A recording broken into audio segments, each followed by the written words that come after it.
Good evening and good night. Welcome to the Black Consciousness Festival and to the 5th in our 20 conversations for 2020. Thank you for joining us on our Zoom webinar or on Facebook Live. The Black Consciousness Festival provides a global online platform for the commemoration, celebration, and sharing of vital histories and stories that boost the awareness and impact of the pride, power, and practice of people of African descent. The festival builds awareness around how each of us can take the necessary steps for restitution or healing and reparation or repair. Our conversation lead tonight is Mr. Conrad Parris. Conrad Parris is an actor, voice talent, and media personality with over 20 years experience. He started his career on stage with the Trinidad Theatre Workshop in 1995 with the New Actors Program, helmed by Bernard Hazel. While there, he made his debut in Immortal Theatre Company's production, Santa Claus, Mixed Nuts and Fruitcake, then appeared in the program's graduation piece for colored girls who considered suicide. He would go on to appear over the years in such productions as Steel, the brand new Lucky Diamond Horseshoe Club, We Like It So, and Do You Take This Woman? In the midst of his theater training, he became involved in the television soap opera Westward Park and went on to work in Love and Family, host and production of current affairs program .com for Gael the channel. Parris has been voicing commercials and documentaries for many years, but only recently became a full-time radio host on 107.7 FM, Music for Life. He can be heard weekdays and Vinyl Mania Saturdays from noon to 3 p.m. Welcome and enjoy tonight's conversation.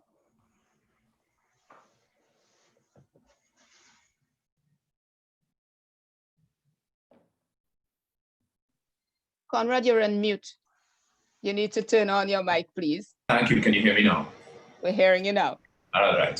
As I was saying before, I was so rudely interrupted by our technology. Thank you so much, Heather, for that lead-in and for, of course, inviting me to be a part of this. I'm very happy to be a part of it, especially on this conversation. Good evening to you, all of the viewers on Facebook Live.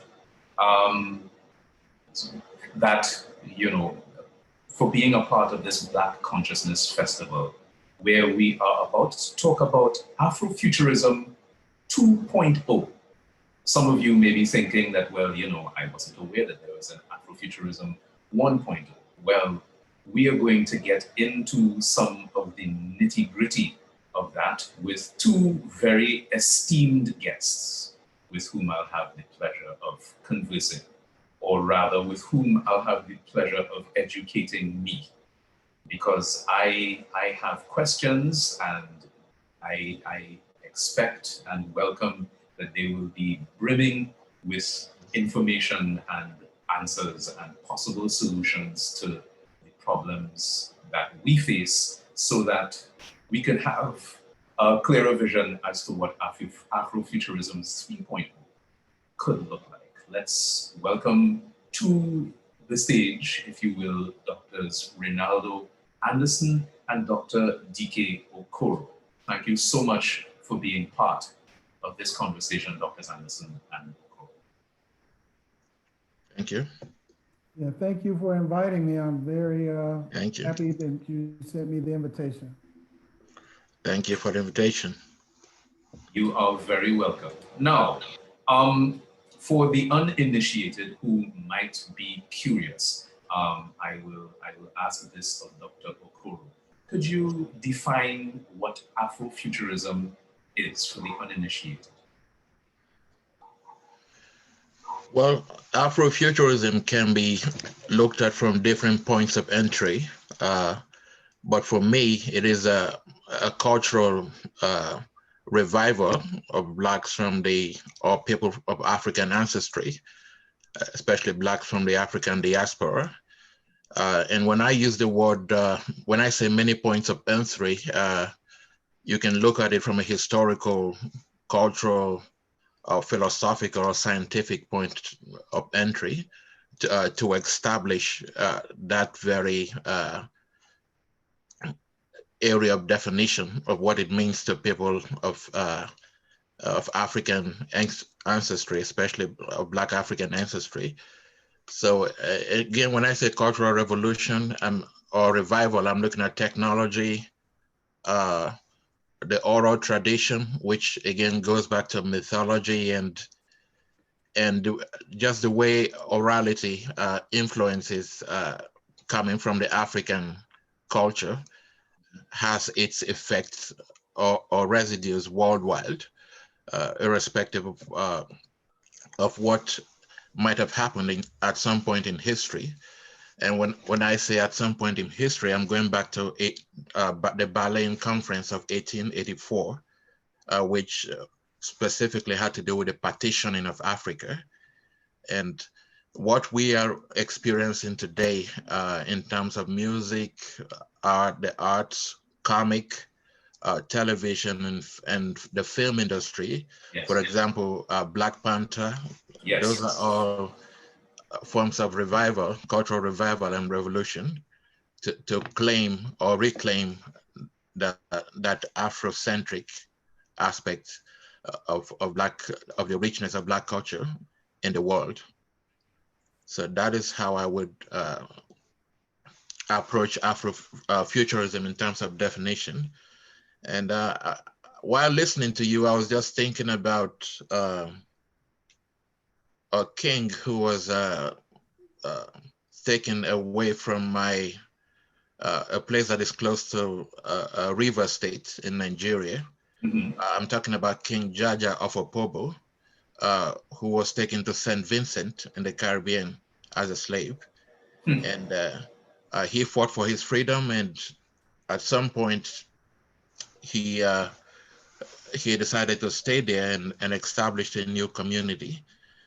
But today we do study his work in history, in African history, in Caribbean history, and just the mention of the name and how he fought to regain his freedom, again takes us back to the spirit of Afrofuturism in terms of how that name resonates and has become a point of reference for the present generation. Right.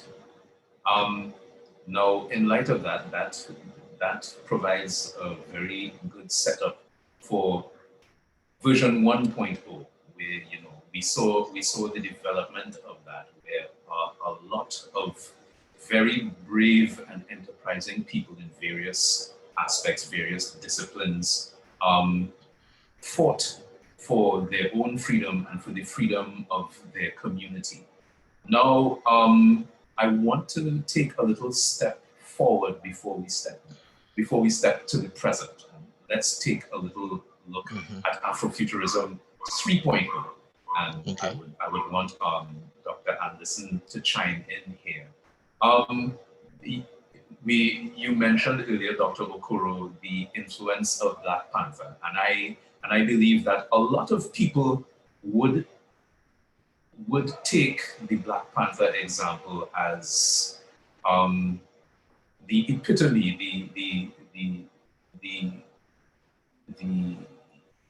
the Nirvana version of what Afrofuturism is or could be.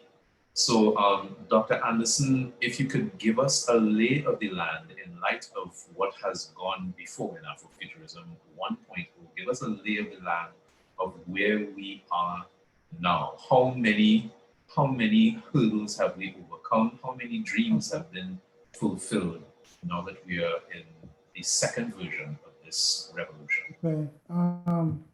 1.0 is the context of what happens after the Cold War and the popular introduction and use of the internet in the 90s. Yes. Which is why during this first version, in conversation with Black artists and scholars, the term Afrofuturism was coined, okay? And it was coined in a context, at the time, they weren't aware of, as Dr. Okoro said, we'd already been doing this stuff previously. We just didn't call it that. I know, and that's why I use the term Black speculative thought. You know, in terms of it's philosophical, it's aesthetic dimensions, social sciences, and so on. Now, 1.0 is really during the Web 1.0 era. 2.0 begins with the introduction of a few things like one, social media in 2005, Facebook, followed by Twitter, LinkedIn, and where you have this social, what they call social media now. Yeah. The second thing was the formal incorporation of the African diaspora as the sixth zone of the African Union. Okay, so which then says, okay, even though its original identification was something as a North American phenomenon, it is now the 2.0 phase. You're dealing with its global take on it now, which means how does Afrofuturism look like in Trinidad versus Toronto versus Chicago, Illinois versus Johannesburg, South Africa versus Lagos, Nigeria. And within that context, those aspects of philosophy, culture or cultural revival, as Dr. Okoro likes to say, aesthetics, is going to take on local characteristics. So it is a philosophical worldview that adapts to wherever that Black person is there locally. So it links together the global and the local, depending on where you are situated within a particular Black community, in terms of how you're going to engage in theory and practice. And then you mentioned the 3.0 perspective. We're still doing the 2.0 perspective now. That's where we are. And in an interview with Indaba magazine, when Dr. Okoro and I and other comrades were in Johannesburg, an interview around that visit, 3.0 will not happen until African or predominantly Black societies are able to incorporate this philosophy into their institutions, okay? In terms of what does Afrofuturism look like in terms of military science? For example, we know that cyber warfare is a real thing.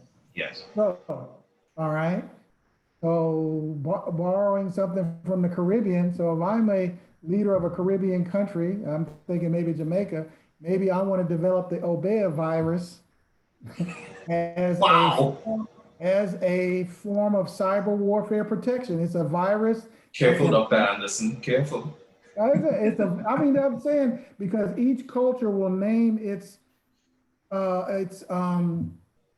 products after something related to its own myths and history in relation to that technology. Like for instance, Obeah virus, great. That's just what we need. Yeah, like here, like in America, we have something that's called hoodoo. And you get that in Samuel Delaney's book. He writes about that where we're dealing with this thing. Like say, for instance, in an African-American context, we develop some type of hoodoo virus that hunts down white supremacists online, okay? And so these things where we're combining myth with science in a unique way that reflects our own worldview, you know, in terms of, so then you have how myth influences our scientific and aesthetic production, okay?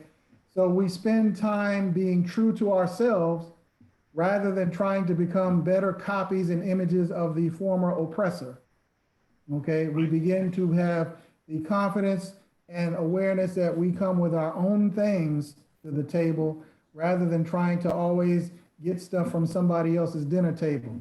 You know, I can clean my own house with my own broom without trying to get someone else's broom to clean my house. Exactly. So that's where Afrofuturism as a worldview, as where we've developed it up to this point, incorporates anybody interested in an Afrocentric vision of the world.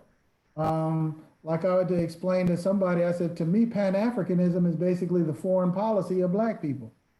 So, you know, we make things more complicated than they are. Like to me, a Caribbean country, Pan-Africanism should be part of their foreign policy. You know, if you have a humanities department, Afrofuturism in terms of visual arts, in terms of how you use digital humanities and technology to create the art, and then, or in social sciences, looking at how these things work, should be a feature of a contemporary arts and sciences department at a historically Black college or in a Caribbean or predominantly Black society. You know, to me, that's where, like, for example, the advantage a Black country in the Caribbean would have over this. If most of the people there are Black, then this is taught in the curriculum from K through 12, then they would just, you don't even have to call it Afrofuturism. You could just call it, oh, we're doing science and art right now, you know, so you don't even have to call it that. But at this stage, we're calling that as this cultural revival in science and aesthetics and visual arts as a revival in the context of an anti-Black world.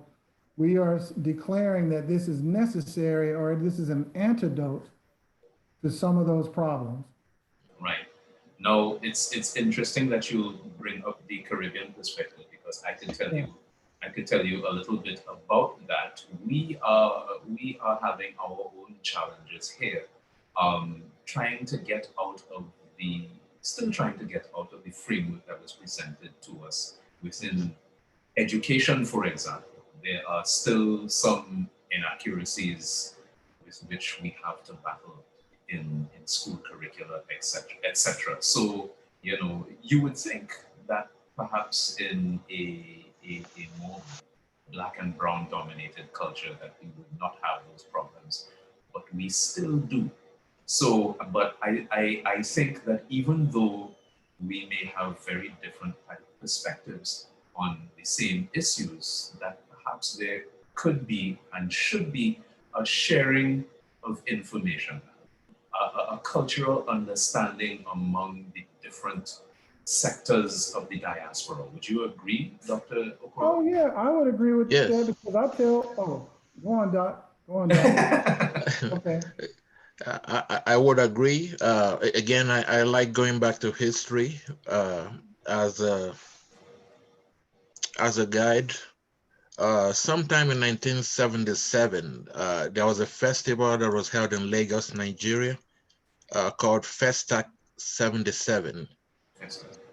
Festac 77. I believe that festival sort of set the standard for reconnection in terms of people of Blacks from the diaspora coming together from the Caribbean, Grenada, Jamaica, and across the globe to Lagos.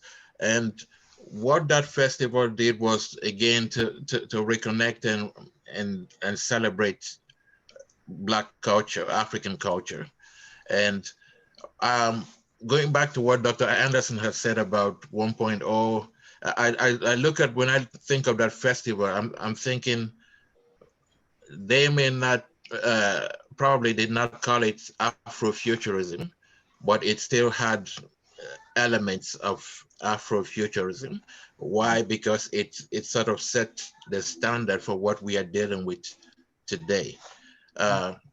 If you go back to the 60s as well, there was the first festival of Black arts in Dakar, Senegal, where you had people like Pele, the soccer player from Brazil, and amongst other dignitaries. They all came to Senegal to celebrate Black culture in the arts and in other areas. So going back to your questions, these I'm naming these examples because they sort of set the standard for what we are dealing with today in terms of the Black Panther movie and other forms of Afrofuturism. And I also think we have to look in terms of music. Definitely, we're definitely going to get into some of that. Yeah, so when you think of someone like Peter Tosh singing, no matter where you come from, you're an African, so long as you were Black. So all of those examples sort of resonates with the attempt to reconnect and revive that culture of where you come from, regardless of where you are today physically.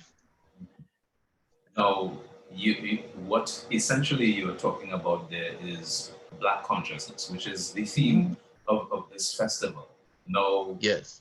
Black consciousness still has stigmatization attached to it, where, you know, but perhaps some Black people would think of that and be like, they will moan and groan, you know, when they think of wokeness and all of these kinds of concepts, and you know, they'll think it's like, oh, that Hotep brother, you know, he always goes on and on about, you know, Black consciousness. Yet,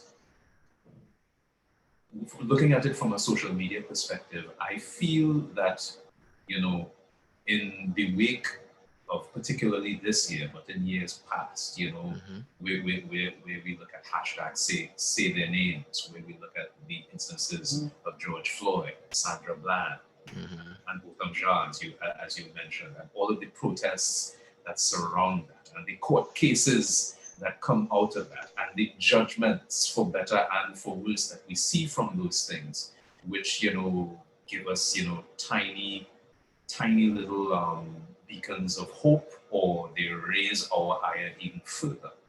How far along do you think we are conscious as the African diaspora? And I said that for you, Dr. Anderson. And what do you think we need to do in order for that consciousness to spread? And I remember in our conversation before we led into this conversation that the world is viewing right now, that you gave a very interesting bracketing to the spectrum. I want you to get into that as well. Okay. Well, the way I'd say, because we're moving much faster now in terms of accelerating into the future, what the postmodernists like calling it time-space compression, whatever, we were dealing with that ever since we got off the ships here, of having to navigate through time going fast forward. Until recent times, if you talked about Black consciousness, when I was growing up, we attributed that to Stephen Biko. Knew about because I first heard of Stephen Biko in the 70s, growing up in this country. And then it was because I grew up in the Washington, D.C. area, and that's where I first met Nigerians who had moved there in the wake of the Biafra War.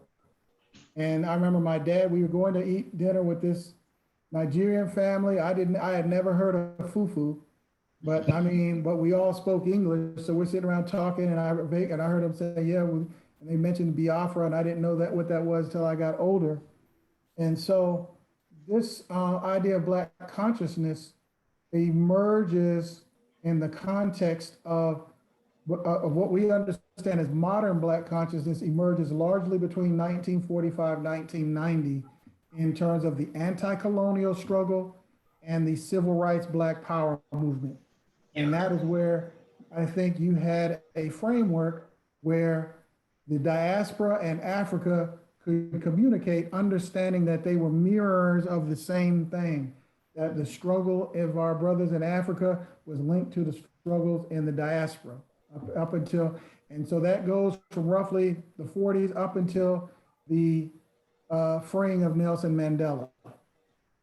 And so then up to now, you have people saying, okay, from the 90s, you have these specialists have taken over. They say, oh, well, now it's post-colonial, which to me, that's highly debatable. If you're still walking around wearing those white wigs like you from England or whatever, to me, it seems like they need to just switch it. Okay, we're in a decolonial.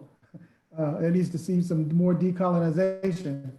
So in terms of Black consciousness now, it has an internal struggle and an external one. The internal, so it's kind of like it's happening simultaneously. Internally, you have those who we would call the colored people, the Black people who are the elites, who define their Blackness based upon their proximity to navigate whiteness. And so they will moderate it upon their ability to, they calibrate it in terms of being accepted by the white establishment. And then you have those people of Black consciousness that is linked to social justice, freedom, and reform, who are in contemporary times have been marginalized. okay, both in the academy or higher education and outside of higher education, because of if you look at it happening in Nigeria, Latin America, whether you're in Nigeria, I would say when I'm in college, when I see the death of Ken Saro-Wiwa, or in the Caribbean, when I see what happened to Walter Rodney in Guyana, or what happens here in Malcolm X and so many others, what an anti-Black world lets the entire Black world know the type of Black consciousness that is acceptable to the white world is we want you to be like Barack Obama or Colin Powell. We do not want Stokely Carmichael, Malcolm X, or Walter Rodney, or Fannie Lou Hamer and these other powerful Black women that are out here. This is the kind, we will reward one set of type of consciousness and we will punish another type of consciousness, okay? Now, at the historical movement that we're transitioning to, this is where, have you realized 12 years ago, Barack Obama tried to be the post-racial candidate, okay? He just wanted to deal with, he was saying, well, he basically tried to make it a class thing and really talk more about his white mother than his African father, or this to make himself more acceptable to the white community in America to become president. Now, 12 years later, since Ferguson, Black Lives Matter movement, oh, now if you want, so Blackness has shifted now to where Black consciousness has been shaped more by the streets than it has the business suites now.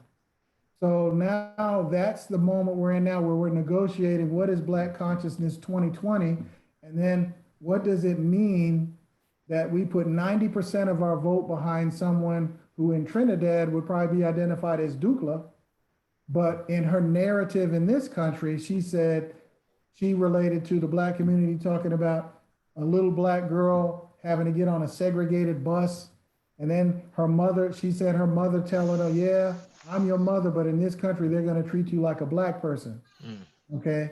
So she adopts her immigrant narrative and to that of what is going on. So in America, and then following high school, she then goes to a historically Black college, joins a historically Black sorority in the pursuit of political power, in terms of framing that narrative.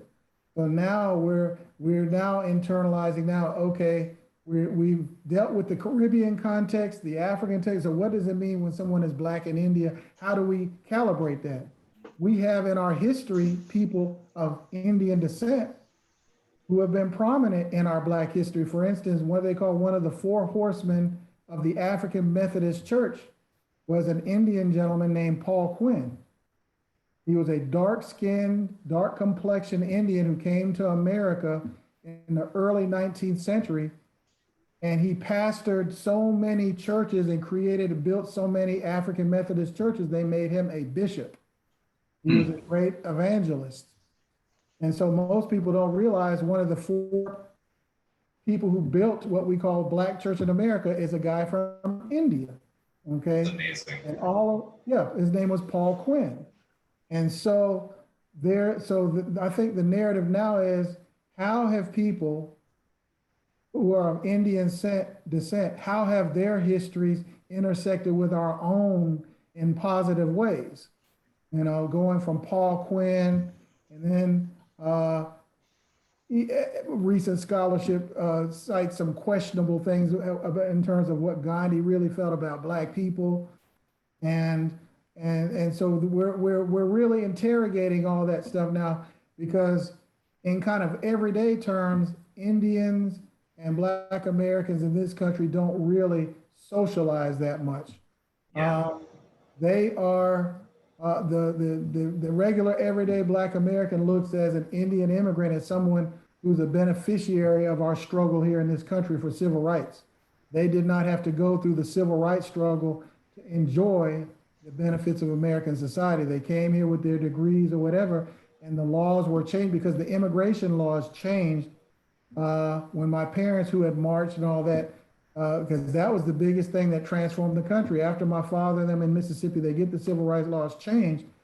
that opened immigration to the entire world. And so a lot of immigrants come to America, and some of them unconsciously or consciously look down on Black Americans, you know, when they get here. And then, so now the conversation, I have to always tell people, we look at these immigrants that come here, did they come from the context of the colonial struggle? Or were they merely the overseers or the Brahmins for the former colonial masters who just came here seeking greener pastures?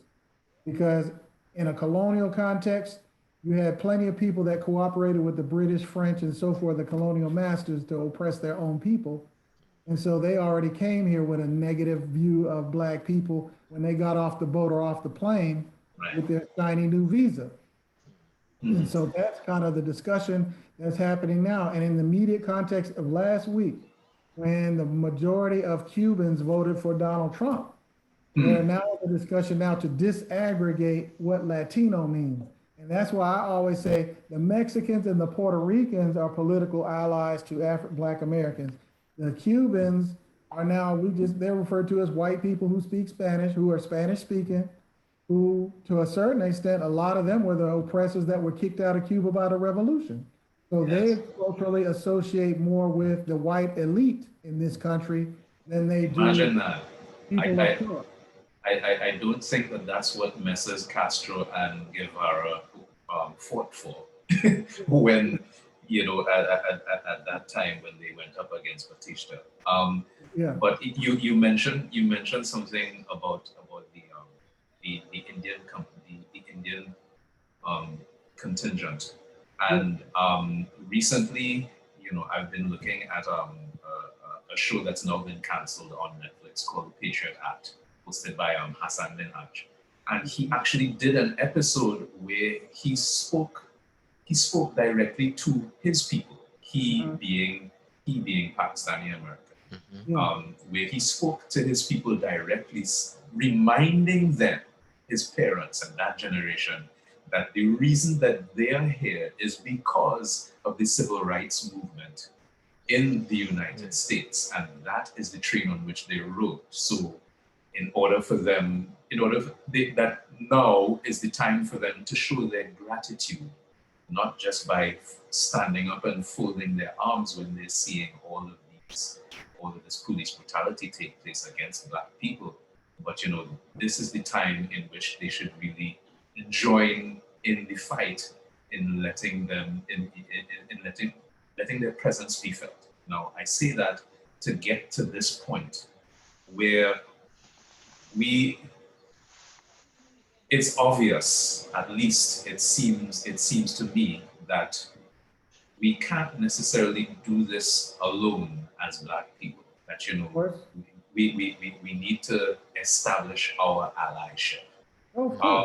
Why, and I asked this of Dr. Okoro, why do you think that it has been difficult, to use an adjective, to get to that point where we realize that there are more commonalities than differences, you know, with which we can work so that we could get to where we need to go?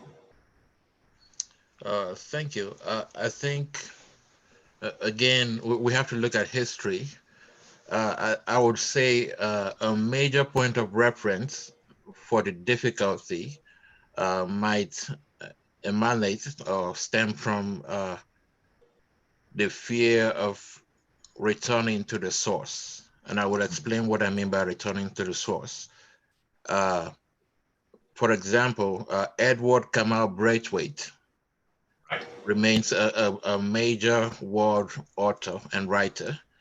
But whenever he wrote his poetry, he always went back to the oral tradition, a sort of language that he invented, which he called the nation language, which is using the vernacular, the way people speak in the Caribbean, to embellish and also direct his language in his poetry. When I say return to the source, people need to accept that Afrofuturism is grounded in, has its roots in African history, And when I say roots, you're looking at the oral tradition, mythology, science. Many of the things that we consider to be science today in the West actually do have their roots in Africa, in Egypt and Mali. If you read Shakespeare's Othello, all those references to Othello being involved in charms, magic, those are examples of things that could not be explained, but that have their roots in African ways of dealing with science or the supernatural, so to speak. Okay, but now the difficulty is that the West will not accept something that has not been part of their conventional ways of looking at things, especially when its roots is situated or located in Africa or African culture. So you don't have to live in Africa to be connected to Afrofuturism or African futurism. You can be in China, in America, or in Europe, anywhere in Europe, and still have that consciousness in terms of your appreciation of of Black, your identity, and just your being aware of Black consciousness and Afrofuturism. So going back to your question, I think the difficulty is in acceptance.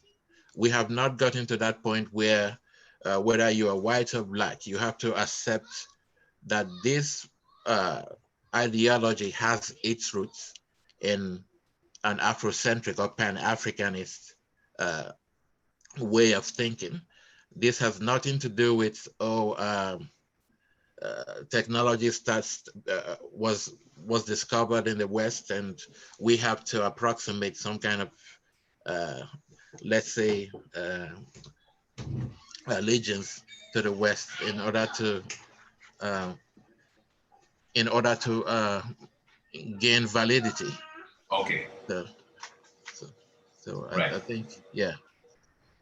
Fair enough. Let's see. We were talking. We made passing mention of music, and music is very much a framework within which I work. And I remember growing up, particularly in my teenage years, where I was introduced to hip hop culture, and I fell in love with it. And my very introduction. I mean, I grew up during the breakdance era, and hearing the message from Grandmaster Flash and Furious 5, and going through Curtis Blow and Houdini and all of these things. But the act that really solidified hip hop culture for me was Public Enemy. I remember it as clear as day. It was 1987. It was an afternoon where I was heading home with my father, and I was listening to Rocking America's Top 30 Countdown with Scott Shannon, and there was an intermission, and the station that hosted that countdown, they just would play like about half an hour to 45 minutes of music before they changed tape to part 2 of the countdown, and they decided to play Rebel Without a Pause by Public Enemy. And I raised my paws, and I was like, what is that? And it was in getting to know Public Enemy's music that I learned so much about civil rights movement, the fact that, Stokely Carmichael, a Trinidadian, played such a crucial role in it. I learned about Rap Brown. I learned about the Black Panther movement, and all of those elements. And of course, in getting to know that, I would find out that Public Enemy were kind of wanted men. They were persons of interest because of the messages that they were spreading. Fast forward to now, and I always end up having this conversation every once in a while where looking at hip hop, you have to wonder, is there any kind of galvanizing force that, kind of resembles what Public Enemy did in the 90s, where you said the the end of Afrofuturism 1.0 was and the beginning of Afrofuturism 2.0 lies. So in light of when we look at music today and the messaging that it has, or lack thereof, debatably, what do you think, and I'll ask this of you, Dr. Anderson, what do you think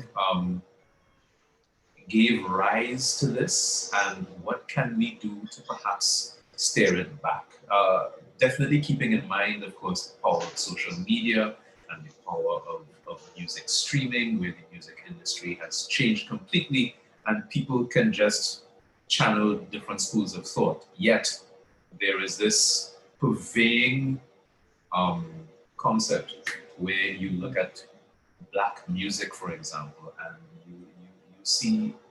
you see a lot of negative connotations. You see a focus on sexuality and criminality, as opposed to the empowerment that we would have gotten a mere 25 years ago. Speak to that and tell me how we can turn that around. Because a lot of what you see in hip hop now is kind of like, this African scholar, I can't think of his name right now. The hip hop that you see now, a lot of it is invented, the same way the idea of Africa was invented by white people, okay? You know, Africa had no history. As historians know, it was that northern part of the continent that was called Africa. The Africans they called themselves something else in terms of wherever they were. But in terms of hip hop, when I was in the military in the United States Marine Corps in 1987, that's where I first heard Public Enemy before I get back to college. And I entered college and I worked and partnered there while I was going to college with a person who worked in the industry, who had worked on the Hammer tours over the court. And this is my little Tupac story. All right. Oh yeah, I have a Tupac story. Okay. We're doing concerts, you know, with my fraternity. We're doing the concerts and all this stuff we put on. I helped support the first hip hop show down there on TV in Mississippi. And we've done organizing, we've had the concerts, all this other kind of stuff. And then one day he says, hey man, you want to come over to this show near here over at Tougaloo College? You know, we got some backstage passes. The tickets are only about $5. And I said, who's rapping? Wow. I said, who's rapping, man? Who's performing? Oh, it's the guy who used to be the backup dancer on Digital Underground. I said, that dude Tupac? Nah, man, I don't want to see him. And so that was my chance of meet Tupac backstage at Tougaloo College, early 90s, before he became Pac. You know, wow. before all that stuff.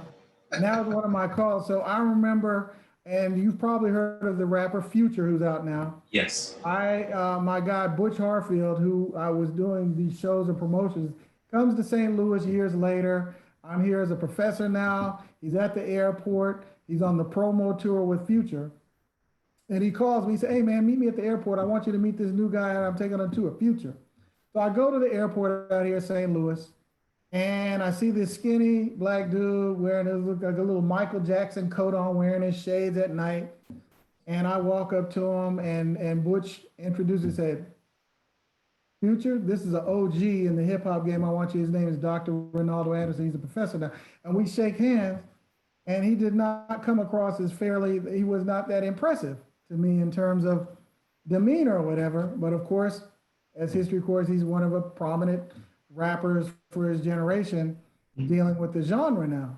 Now, what happened in hip hop, because I was involved with it at a community level from the late 80s to early 90s, it was the change that happens in capitalism in the 90s. Hip hop still had its regional, local flavor to it, where you had what they used to call conscious rap, gangster rap, house, techno, Miami bass, and all that stuff.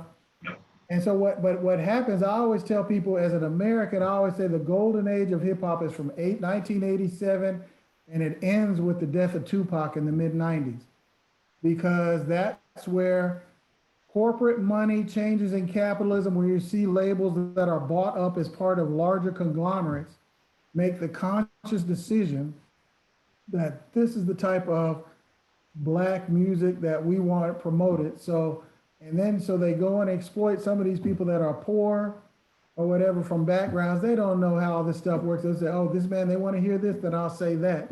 And when you go and visit them at their home, like Snoop Dogg, when he's always said at his house, they don't play that type of music around his kids and that kind of stuff. So it was merely a capitalist thing that changes hip hop. Now, the second change that goes in after that, by '05, when I talk about the social media area, this is where platform capitalism comes into play with YouTube and all these other things. So the platform capitalists have a monopoly now in terms of what kind of Black art gets promoted and what kind of Black art and creativity gets marginalized. Because until Black Panther, Afrofuturism is primarily like an underground movement thing. Yes. But now the last 24 months, as it's become more mainstream and people are aware of it now, and we got a body of scholarship supporting our view, you got some people now, these are some scholars, their whole career, they were calling themselves something else, and all of a sudden they want to rebrand themselves as Afrofuturists and haven't done the work and don't know what they're talking about most of the time. And so hip hop now, if you want to see the good stuff, a lot of it now is either you have to catch them on YouTube, independent labels that they got, or on Instagram, TikTok. That's Those correct. have become venues for people to put out their own sounds. And I like that because I tell people, Hammer, I was on the West Coast in the Marine Corps in California. MC Hammer really made more money and kept more money when he was selling his records out of the trunk of his car to DJs up and down the West Coast. And he goes into bankruptcy not long after he signs with a record label. So now there's a new spirit about there like, wait a minute, would I keep more money if I push 100,000 units that I control versus the 5 million units that the company might put out there, but I have less money, but if I control my product, the distribution of it, and now I keep more of the money. But the thing is, it's always about distribution and network now. And so now you have people that are making money now who might not be well known, but they are, that's why it's all happening in relation to platform capitalism now, where you make money now from the performance. You don't make money from selling records anymore. You make money more off of the tours and selling your T-shirts and those kind of things now than you do selling actual records and units now. But the thing is, on promotional tours now, it used to be the community would listen to the music and that determined whether you were dope or not, or good. Now, as my friends in the industry told me now, in America, the labels get behind the music that plays well and is responded to in a strip club. So they drop it in a strip club first. Yep. And if the people like it in the strip club, that's it. Okay, that'll translate well into the streets. So that's where very, very, very interesting metric. I remember reading that, and it's terribly unfortunate because imagine your that is where your metric is, as opposed to all of these things that are taking place. And I remember growing up, being enamored with hip hop during the 90s and thinking that this was the music of the future. And I was very excited to cross over into Y2K. And then, the 2000s come around and I see things changing slowly but surely. And then more rapidly from 2005 with the advent of social media, where this becomes the new metric. And the information that is being spread. I mean, you're not going to go to a strip club and find music that is going to be spreading messages that say that you need to find power. That doesn't necessarily mesh, and it's terribly unfortunate. And what I'm trying to get to the bottom of is how do we veer from that kind of capitalism in order to get that message out? It's not just in music. I mean, we look at film, for example, and the Black Panther example comes up. and more recently, the series Lovecraft Country, for example, which is a very interesting slant on Afrofuturism, where it's set within the early 20th century, in the Jim Crow South. And of course, it's a very engaging story that gets into, touches of African mythology, Egyptology, and that kind of thing. Yeah. All of this is written by a white author. When we take all of those things into consideration, how important is control of our message? Yeah. How important is control of our message in order to unify our consciousness? Well, because, and this is where I have to always tell my marks as Dr. well. Okoro, you could contribute to this as well. Okay. We have Dr. to Anderson. control our content. One of the things I've been dialoguing, like now what became popular since the pandemic started, you had all these battles via Instagram. And to me, that was a missed opportunity for some entrepreneurs, but like, why don't we start these battles out on a Black controlled platform rather than making Mark Zuckerberg richer, through these Instagram battles? And to consider that the two men who were behind it definitely had the wherewithal to establish it.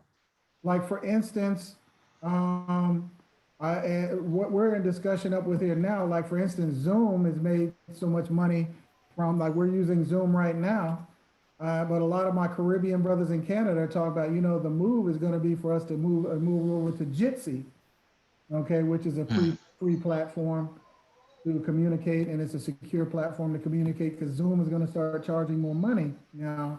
Interesting. Like, oh yeah, they're already talking about it because Zoom stock has really gone up. Yes, they've gone from 19 billion at the beginning of COVID to 139 billion. And so it's all about, we have to start looking at, because I'm on the Missouri Arts Council, whether you're in Trinidad, Nigeria, or America, too many of our creative people in show business focus on the show and not the business, okay?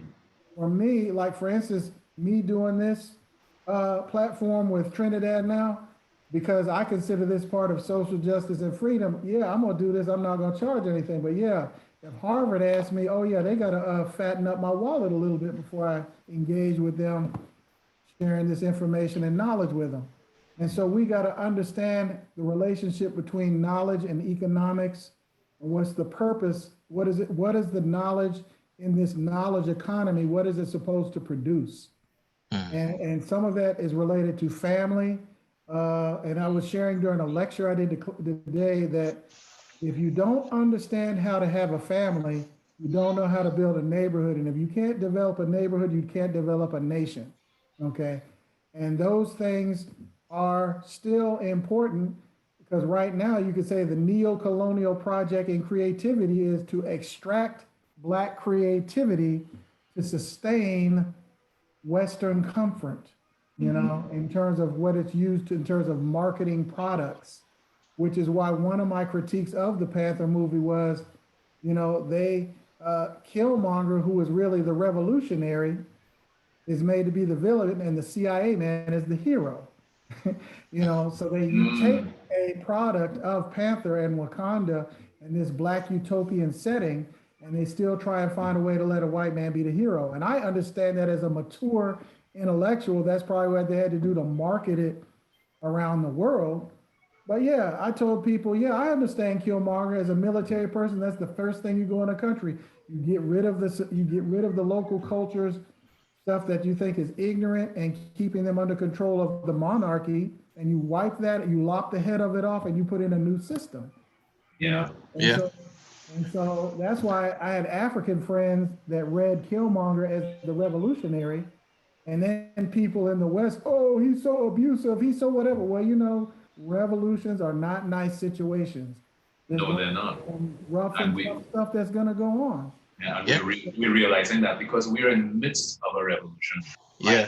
Now, in a very real I'd like to way. hear DK chime in with No, I completely agree with Dr. Anderson, but we also have to look at privatization or ownership of creative establishments that are out there that cater to the people of African ancestry.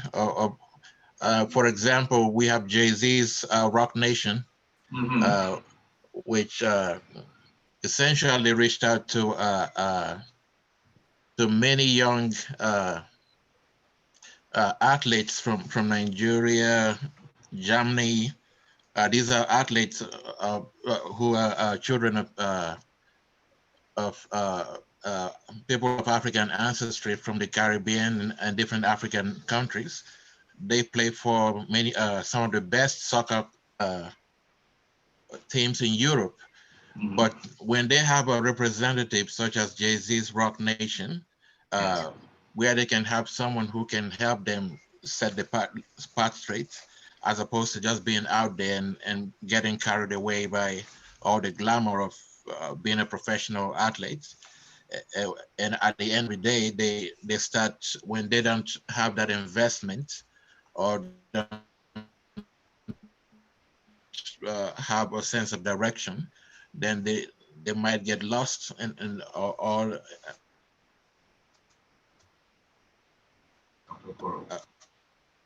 Dr. Okoro, you're breaking the media. Okay. Also, okay, I'm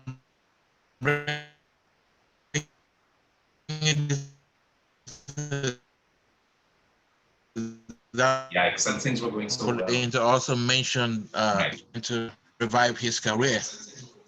Yes, revive his career. And I'm picking Buju Banton because when you listen to his music, you did mention about the message. Yes. He has that conscious message that seems to get to the youth. Now, when you, as far back as when you, for example, Teal Shiloh, the album Teal Shiloh, Inner Heights, and even we can go back to Garnet Silk, who unfortunately is late, but again, we're looking at the message, how conscious that message is, how positive it is for the youth and those who aspire to have music as some form of creativity that will guide them in life. So going back to your question, I think private ownership of the creative enterprise, music, or any form of artistic expression is very important for our community globally. Yes. Now, I want to tie those elements together. You just addressed the capitalist end of it, where we need to take ownership of things, but we also need to bear in mind those other elements of community. It occurred to me, I was working on a project over the weekend, dealing with the maroon element of the community here in Trinidad and Tobago and the African diaspora, where they are supposed to be going to the UN in 2024 to address, not necessarily to seek permission from the UN, but to address the UN to let them know that the Americans, as they're called, as a people, need to be recognized as a particular group so that, they can have access to land rights and reparations and all of these things. And one of the things that was touched on, one of the topics that was touched on was agriculture and land ownership, and of course, growing your own food. And that is definitely something that we need to look at within the Black community, especially considering where we seem to be so prone to lifestyle diseases. Of course, that is a byproduct of the communities or the income levels within which we live in this world that isn't necessarily structured for us by us. How do we tie all of those things together? How do we tie in that sense of community, that sense of ownership? How do we learn to make better, more nourishing food for ourselves so that we can we can live better now, even within the frameworks of the low-income communities and the projects. Well, we have to be cognizant of this. Like one of the things I talk about in lectures, if we're going to the U.S., and I'm not the first person to say this, I learned this from reading the works of Zbigniew Brzezinski, who was an advisor to President Jimmy Carter. In one of his books, The Grand Chessboard, he says that American foreign policy is a reflection of his domestic policy. And that means, for instance, when you're talking about land, you know, I remember the revolution, it's always talked about free the land. And Yeah. so what Africans and people in the Caribbean and all the rest of the world need to know how the language looks depending on where, and here in this country, we call it gentrification. Yes, yes. And Africa, you know, we know that China and all these other countries are buying large tracts of land that the people used to control for agricultural, to feed their people back in China. And then it looks different in Latin America and the Caribbean. The thing that shocked me, I remember when I went to the Caribbean, I had never seen so many Kentucky Fried Chickens stores located everywhere. And then I remember during the 90s, I'm coming out of college, when you talk about food and community, now I don't know if this held true for Trinidad, but in Jamaica, the NAFTA agreement eroded community because the price for beans and rice went up. So the community mothers that used to make beans and rice for the kids to come in and all eat at the house, they could no longer have those type of communal activities because the price of beans and rice went up when they had NAFTA or what they call CARICOM and the Caribbean free trade, all that free trade stuff, because they could sell cheaper American rice, whatever could come in and flood the Caribbean economy. Right. So to get cheaper food destroyed community. Okay. And destroyed health consequently. And destroyed health. Yeah. And when Dr. Okoro and I were in South Africa, I think I ate a real steak for the first time because it was not genetically modified and it tasted different. Yeah. It was very lean. It tasted great, and I digested it well because and that's why they said they're not putting the chemicals into their food the same way we are here. And now we're wondering why we're getting so sick from COVID and all these other things, because we're not eating natural foods anymore. We're eating stuff that's got these genetically modified materials that might fill you up, but they hurt your body in different ways. And they've known for generations now that if Africans in the diaspora had the same diet that their ancestors had in West Africa, you would be healthier and you would not have the high blood pressure rates and stuff that you have over here. It's the same thing that happened with the indigenous American Indians here.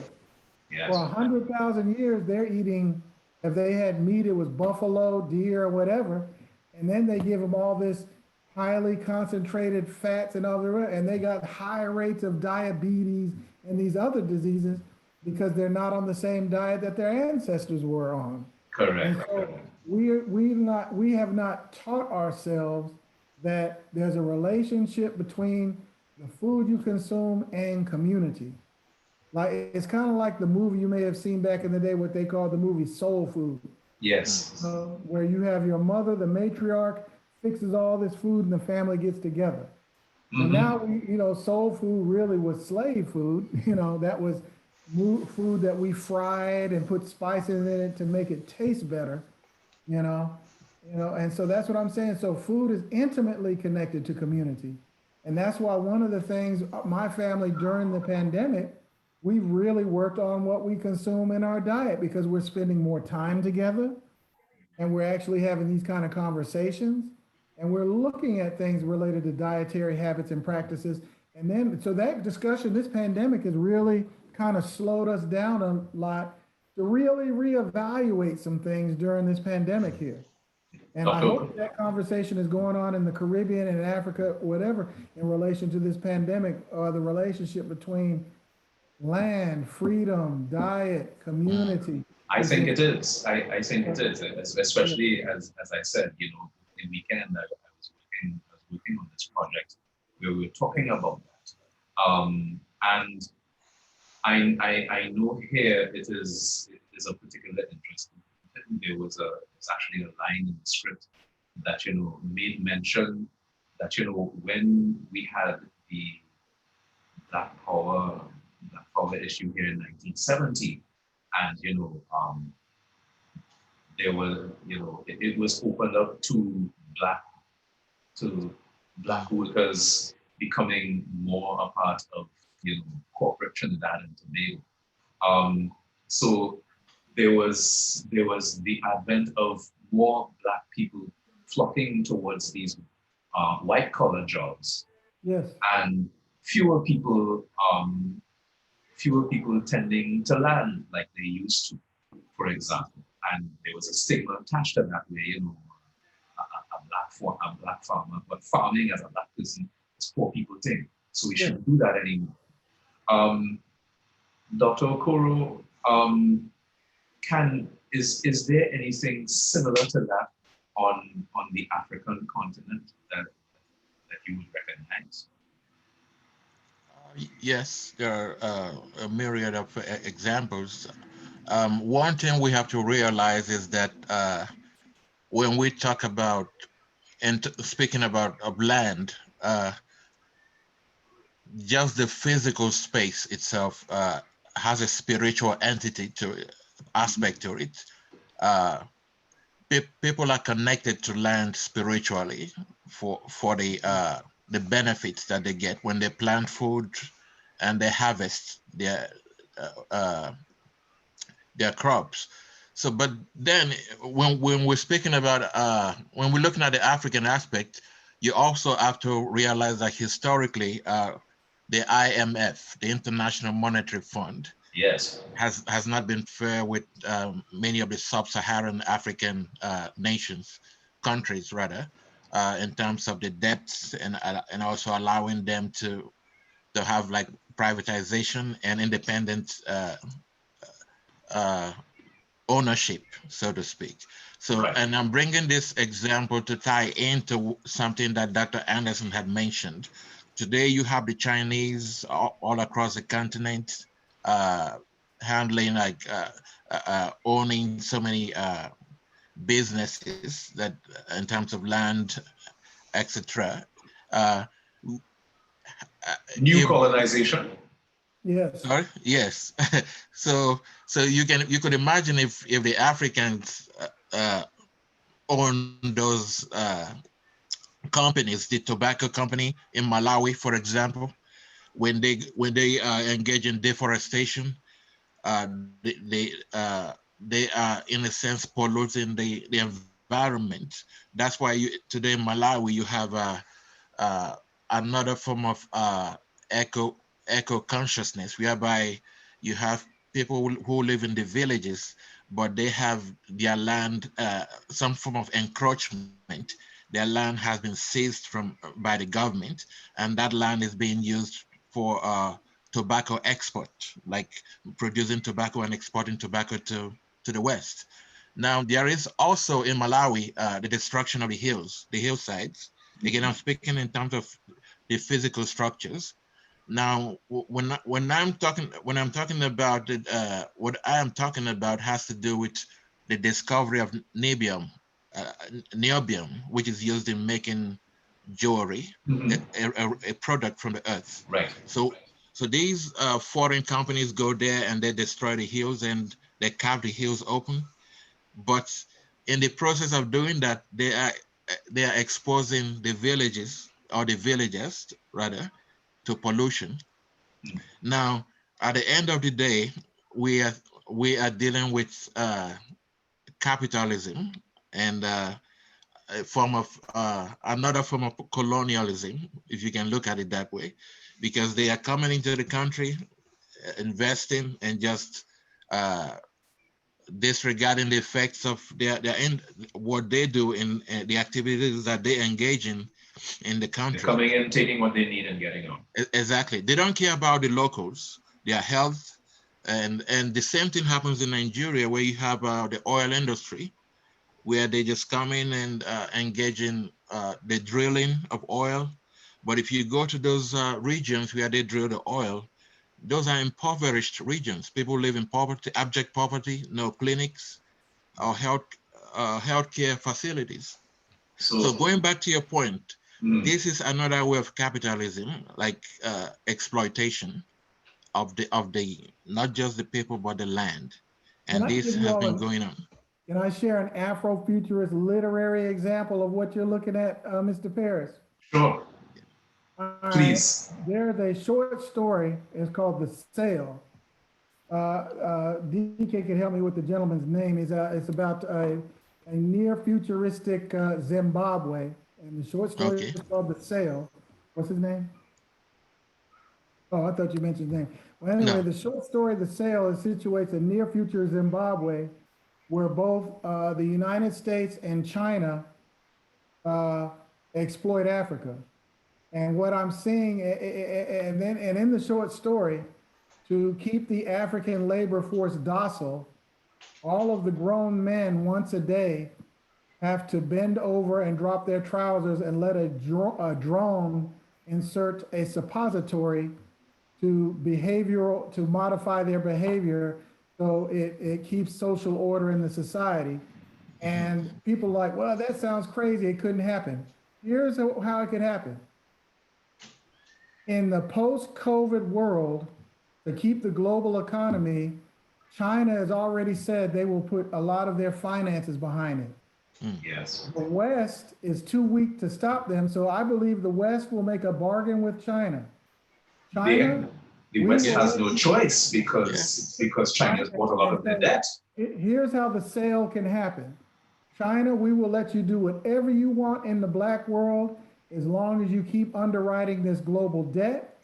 And our military bases that are in Africa or in the black world will make sure that the populations don't get out of order. So China, you can still, your part of the thing is you can still extract the resources out of that black world. So that will be where the West and China will be complicit. They will be sides of the same coin in terms of how they will exploit the black world here in the near future.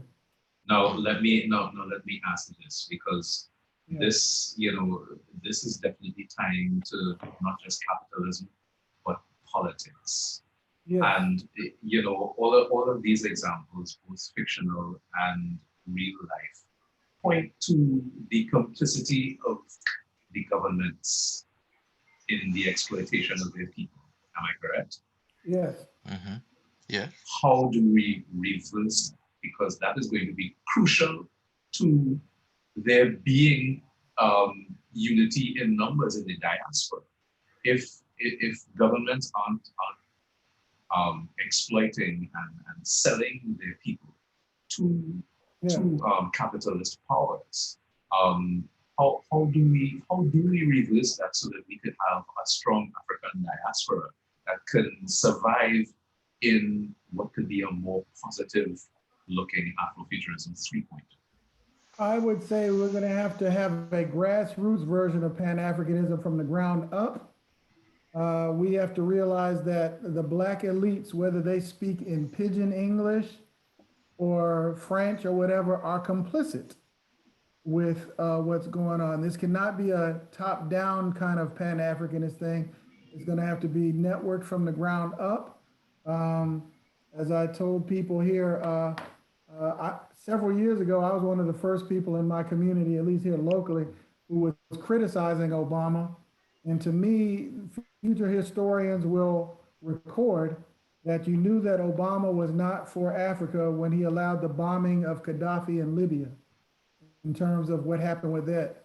Yeah. And that's why when I go to Africa and I tell the Africans how I feel about Obama from that time, they always give me a hug. They're like, well, we're glad all the Black Americans aren't crazy. And I said, no, some of us, we know better. But the thing is, the way I explain it is too many of the Black elites, Obama and Trump are faces of the same coin. He was just the smiley brown face of the coin. Except Obama was the salesman for the car lot. Trump owned the car lot. The reason you don't like Trump is because he talks like capitalists really talk and think about us. Yeah. Obama's job was to sell capitalism. He was not a capitalist, but he was their salesman for that system. Trump talks the language of that system, which is why they both represented American capitalism. One just had a nice face and the other had an ugly face. But they both know the same people. They raise their money from the same group of people, the 1%. So we have to really get more sophisticated. Just because a black face is in charge, as Lorraine Hansberry writes about in the play, Raisin in the Sun, what happens when the dictator has a black face on it? Now, we've known this for a generation now, that a black face on it does not just necessarily mean social justice, okay? Some of them are complicit. Some of these black dictators in Africa got money over there in Panama, as the Panama Papers bring out, in these offshore accounts, and they are complicit with oppressing the people. So to me, if we want to do something global, I'm looking at this concept of this kind of third wave Pan-Africanism, and then critical solidarity with other minority groups. Because Pan-Africanism was never about racial chauvinism. Okay, Pan-Africanism was a political entity that was anti-colonial and anti-white supremacy. Okay, and the reason European scholars and Europeans and people of Europe don't like it, because they know that they're not central in that political project. And that's the only reason they fight it in academia, or they're against it in terms of geopolitics. The scholar Oswald Spengler writes about in the book in the 1920s, The Decline of the West. They've known for 100 years now that for continued Western dominance is dependent on two pillars. And those two pillars are the ability to dominate the African black world and to dominate the Latin American world. Their power rests on that, okay? Without those two things, what they call Western Europe and all that is just the butt end of the Eurasian landmass, you know, without, you know, and so that's why, think about it, just learn history. You're in Trinidad, DK's from Nigeria, I'm from here, but we all know in World War I and II that the white West would have lost without their colonial troops. Yep. And that is why Hitler, and that's why I argue against some of these other theorists, whether they be Marxists or feminists or whatever. I'm like, you know what? That was Tuskegee Airmen that flew over there and bombed Berlin. You know, it was not a bunch of academic armchair intellectuals that did that. Yeah. Now, after you've trained a man to defeat Hitler, he's not going to come home and submit to the local racist sheriff's deputy. And that is what informs our everyday common black politics of why in Europe a black American behaves very different than, say, an African immigrant or the Africans raised there. We know that our grandfathers stomped Mussolini into the mud, and we stomped the Germans into the mud twice. So we have a different way of looking at Europeans. Basically, and that's why if we were not as strong as what we were, we wouldn't have the CIA and FBI watching us all the time. Because if we know that black Americans, even while we were enslaved, had the capacity to build nations in Sierra Leone or whatever, what are we capable of now, almost 200 years later? What could we do now without these white supremacist structures, which is why they don't want us to think about Afrofuturism, because when you start thinking of a future that is independent of white supremacy and anti-blackness, that opens up a different kind of realm of possibilities in your thinking as it relates to what would we do in a context that's free from colonialism and white supremacy? What kind of world would we build? And a smaller economy for one, at least for them. I mean, and so that means, and the thing about the moral question of it is, in the history of black civilization, we've never made our civilizations racially exclusive. Everybody else was always. Is that a mistake? They were all, and some people would say that was our mistake for not being exclusive enough or chauvinistic enough, because we always looked at people as just human beings. And if you want to come and cooperate with us, you're welcome, you know. But as my friends in Africa say, they come and they gave us the Bible, and then they took the land or whatever. And that goes back to this critique we were making offline talking earlier about, we didn't understand. I was like asking about the Botham Jean situation in St. Lucia. and in terms of the effectiveness of white missionaries from North America going into the Caribbean and Africa, evangelizing a perfect form of Christianity that makes Black people submissive and apolitical. And like, you know, in terms of like how they proselytize to Mormons in Africa. Now the Mormons go over there and they give them bicycles and a loaf of bread to join the Mormon church, which in my opinion is a form of spiritual white supremacy or a cult. I mean, it's not mainstream Protestant, whatever. And that's just what it is. That's why Mormons know not to come and proselytize to Black Americans. We already know who they are. Right. And these other groups in our global family are too trusting of certain forms of whiteness. If he's not coming with a gun, he's coming with a loaf of bread and a bicycle and to whatever. And so that's why, you know, we're like, why is this happening?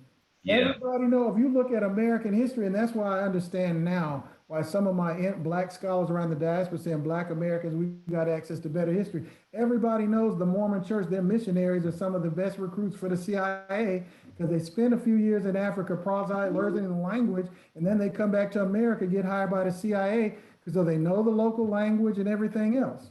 Dr. Anderson, you're spilling some serious tea there, man. Oh, okay. I will boil the tea. We can drink the tea. I can throw the shade. It's all there in the scholarship. Correct. The Mormons are basically the CIA church. No, I would love to get into that, but I want to include I want to include a question from one of our attendees to you, Roger. He asks this. What are your thoughts, if any, about Akon City in Senegal? We're talking about capitalism and its influence.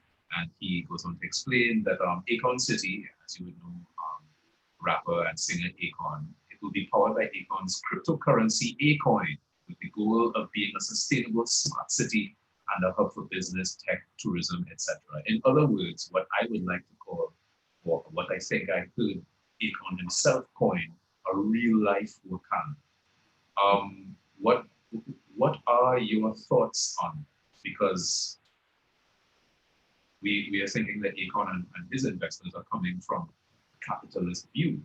Is Akon?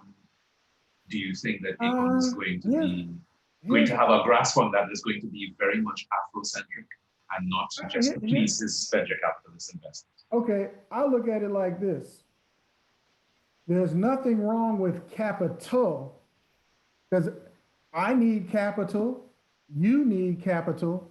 Mm-hmm. It's what you do with it that determines what kind of human being you are. Now, blockchain technology, and I own some cryptocurrency. Okay. Blockchain, the promise of blockchain technology, where I can see it used, and I said this in an interview with a paper in Johannesburg. Blockchain technology offers a secure peer-to-peer, end-to-end way of engaging in commerce. For example, now, if I was a filmmaker in Trinidad and I wanted my movies to get distributed all over the world, because this wave of technology, this is not like 20, 25 years ago where I could do, distribute tapes or DVDs because piracy issues. Now, in terms of blockchain now, the revolution in movie making now, the next step is blockchain, okay?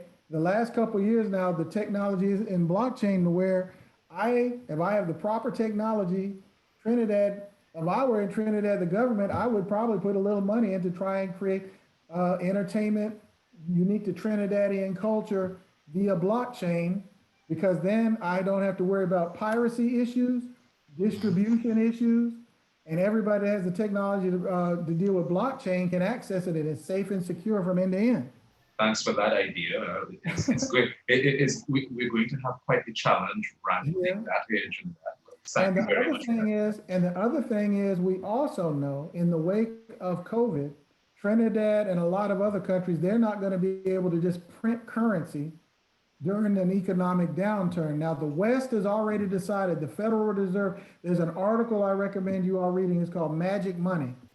The Federal Reserve and the West has decided they're going to continue to print money based upon credit. US dollars or whatever, which is the world's reserve currency. Now, none of the black countries are going to be able to do the same thing. I would argue trying to have the government put in some place some type of digital currency that might be tied to some resource that they already have as a supplement to the currency you already have. Okay, like I know, like he's going to put the A coin in place there, and he CARICOM should put together their own currency, regional currency. You know? And so, Thank you. you know, Thank you. Thank you very much for that. or they call it the CARICOin. Okay, Yeah. a regional digital currency. It might start out as being worth 1, 2, 3 cents a coin, but it's something that you put out a finite amount of it. You all control it.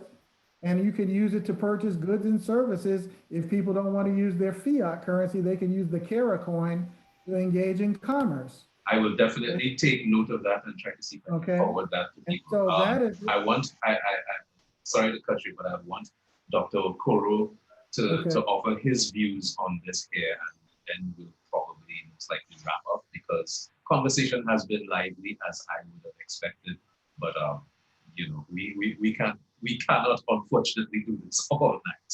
So Dr. Okoro, your views on Akon's venture into building Akon City, a sustainable smart city in Senegal. Well, personally, I think it is something that is very futuristic for me. It is futuristic in the sense that, again, we're thinking in terms of independence and privatization or ownership.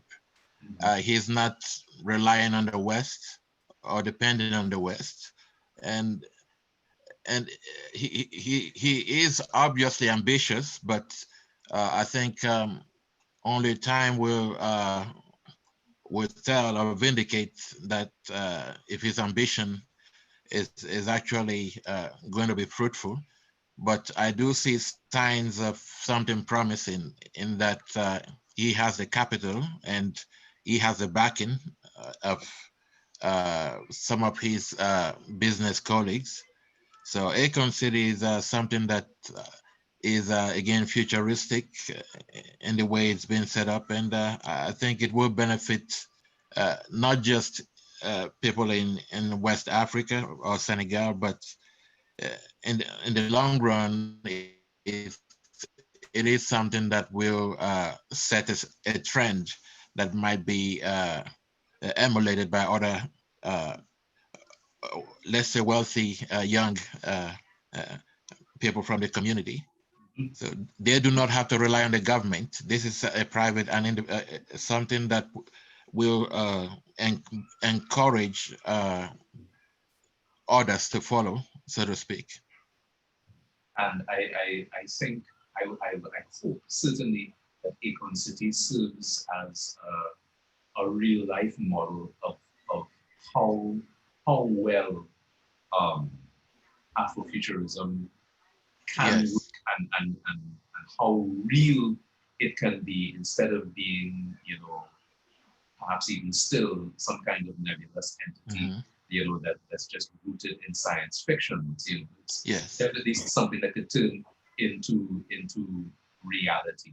And I don't know, you know, we see the focus on the cryptocurrency and business and technology and tourism, etc. I don't know anything yet about if and how much attention they're going to pay to the agricultural aspect of sustainability, the environmental aspects of sustainability, and how important that is not just to the future of the African diaspora, but to the future of the globe as we live in an era of climate change. And I believe, because of how in touch we have been throughout the course of history with nature and the environment, you know, that we and our fellow peoples, our ally peoples, like the Latins and the Indians. I'd like to throw in a futuristic thing that would be germane to Trinidad on Afrofuturism and the environment.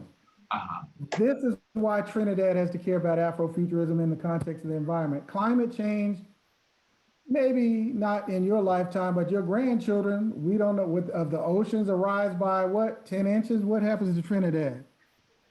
Gone. And so I'm thinking of a short story where my grandchildren are out there marching and lobbying to let your grandchildren, if the waters are rising, we have to say, those are our cousins from the transatlantic slave trade. We are not going to let them drown. We are going to let them take over the state of Florida. Woo, that's an uphill battle if there ever was one.